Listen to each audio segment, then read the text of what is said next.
on deck stuff. Well, Joey Votto was on deck when Zach Cozart made the last out, and Cozart's just an on-base percentage anchor here, and he's still back. Well, that's second. I mentioned this on Twitter, and somebody said, "Well, do you want Votto to hit leadoff?" Well, first of all, do the math, right? That was not Votto hitting leadoff wasn't necessary to get him in there. The point is that your best hitter should probably be hitting second. And one, that's just slightly better for run scoring overall. It's not a huge difference. But two, that it reduces by, 10%?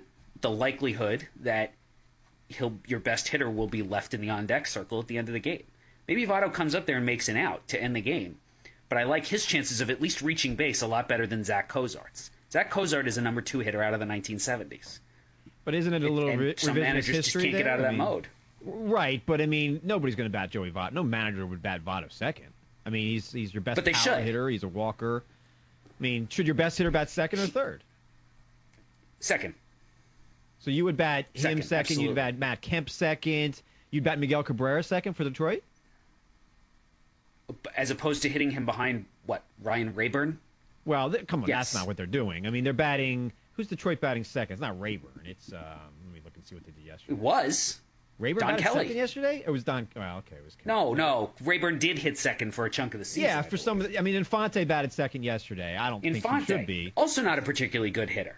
But it's interesting that you would bat Cabrera. So Cabrera comes up with. What? 2 outs and nobody on. Well, that's what the number 3 hitter does most. Votto comes up with one. Oh, so Reds get the leadoff guy on, so Cozart can bunt him to second, so that they can walk Votto. I mean, that's not I guess a walk is not the worst thing in the world, but still, this is not the idea. And the research that's been done on lineup construction basically says 2 things. One, at a season long level, there's not a huge difference between a great lineup and a mediocre lineup. But 2, if you're going to do anything, bat your best hitter second and bat your next best hitter fourth, which I would say the next best hitter should be the guy who's got less on base percentage, more power. Because if that fourth guy should come up in the first inning, he's coming up with at least one guy on. Right. But also the higher, batting the guy second instead of third, or batting him second instead of fourth or fifth, I guess, increases the likelihood that he'll get the extra at-bat, the marginal at-bat. We talked about this yesterday before it even happened. Because that marginal at-bat in a single playoff game, it's 0 or 1.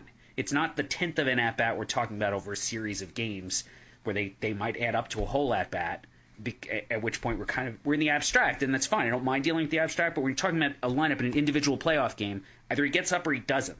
You want to increase the chances that he gets the extra at-bat, that all your better hitters get the extra at-bat. Don't bat a good hitter seventh when you can bat him fifth, because it just increases the chances he'll get that extra at-bat, that one marginal at-bat that really could make a difference in a close game. We had 2 close games yesterday, and a Yankees-Orioles was a close game, and Cano was left in the on-deck circle.